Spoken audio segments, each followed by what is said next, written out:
देख रहे हैं रवजी लैब और मैं हूं विशाल रंजन। आपको मालूम होगा हमारे दर्शक कि अब नगर निकाय का जो चुनाव है वो नज़दीक आते जा रही है।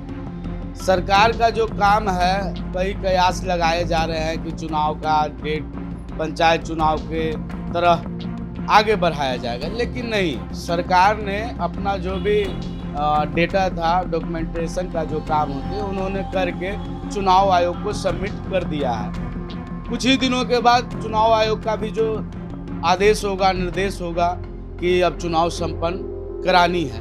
अब उसी क्रम में हम अभी बख्तियारपुर नगर परिषद क्षेत्र में, बख्तियारपुर नगर परिषद क्षेत्र के एक युवा साथी एसपी उर्फ साहिल के नाम से काफ़ी होर्डिंग्स पोस्टर बख्तियारपुर नगर क्षेत्र में लगा रखा है। तो हमने सोचा कि एसपी साहिल से जाने पहले भी इसके साथ जो दुर्घटना हुई थी तो उसकी खबर दिखाए थे, लेकिन राजनीतिक दृष्टि से जो ये इसका जो उम्मीदवार का होर्डिंग्स है उसके अकॉर्डिंग हमने चाहा कि जानूं कि क्यों चुनाव की तैयारी इन्होंने की है, क्या तैयारी है चुनाव की, कैसे इन पे जनता भरोसा जता के पुनः इनको पार्षद बनाएगी, अगर फिर पार्षद बन जाएंगे तो इनका विकास मॉडल क्या रहेगा, अपने वार्ड को किस तरह से विकसित करेंगे, डेवलपमेंट का काम करेंगे। ये सब कई सवालें हैं हमारे पास। तो हम अब एसपी से जानते हैं। एसपी, सबसे पहले तो आपको रवजी लैब में स्वागत है। जी जी, आपको भी स्वागत है, बहुत बहुत धन्यवाद। हम आपसे ये जानना चाह रहे हैं कि जो चुनाव आना है नगर निकाय का, उसमें पूरे बख्तियारपुर नगर में कई जगह हमने देखा है कि आप बड़े बड़े होर्डिंग लगाए हैं उम्मीदवार। वार्ड संख्या कितने से उम्मीदवारी आप कर? वार्ड नंबर 22 से हम खड़ा हो रहे हैं, जो कि अबू मोहम्मदपुर यहीं पे बगल में ही है। और जहाँ तक बात रहा कि विकास का, तो 22 नंबर में आप जा कर के देखेंगे तो कोई भी ऐसा काम नहीं जो कि विकास का हुआ है। सबसे बड़ा घोटाला का काम हुआ है इंदिरा आवास में। जो कि गरीब है, 300 रुपया डेली कमाते हैं, उनसे 30,000 रुपया ले करके अभी तक इंदिरा आवास का पैसा नहीं मिला। किसने 30,000 रुपया लिया? और जो वर्तमान में वार्ड पार्षद हैं वो लिए हैं, और वो ऐसे लोगों से लिए हैं जिनको 300 रुपया कमाते हैं तो पूरा दिन खाते हैं। वो ब्याज पर ले करके पैसा दिए हैं, और वो ब्याज 30,000 रुपया ले के दिए हैं, जिससे उसको 30,000 दे दिए और 60,000 उस पर कर्ज है। सरकार के द्वारा 2 लाख रुपया मिलता है घर बनाने के लिए। अब आप ये बताइए कि 30,000 ब्याज पर ले करके वर्तमान को पैसा दिया गया है, कर्ज 60,000 हो गया है, आपको 1,10,000 में घर बना पाएंगे? तो इसका जिम्मेवार कौन है? ये कौन लोग ये पैसा? ये जो वर्तमान में है ये उनकी देन है। गरीबों का खून चूस लिया है, ना राशन कार्ड बना है, ना आपको वृद्धा पेंशन बना है।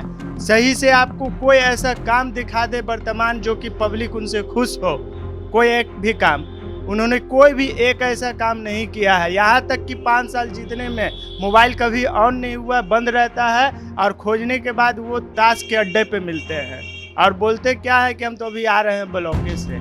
जब भी आप जाइएगा ताश के अड्डे पे ही मिलेंगे। एसपी, ये तो आरोप प्रत्यारोप की बात है, चलिए ठीक है, आपने जो समस्या होगा, लेकिन आप उम्मीदवारी किए हैं, आप पर अगर जनता भरोसा जताती है, आपको वार्ड पार्षद बना देती है, तो आपका जो विकास मॉडल है वो क्या रहेगा? देखिए, जनता से हम यही कहते हैं कि बार बार नहीं, सिर्फ एक बार, एक मौका युवा को दीजिए।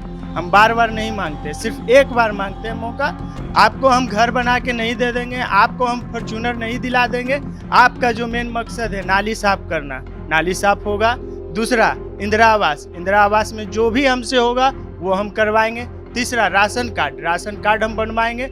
चौथा, आपको कि जो दुख सुख में साथ होना, किसी भी प्रकार का कोई भी घटना घटता है उसमें 24 आवर हम आपके साथ खड़ा रहेंगे।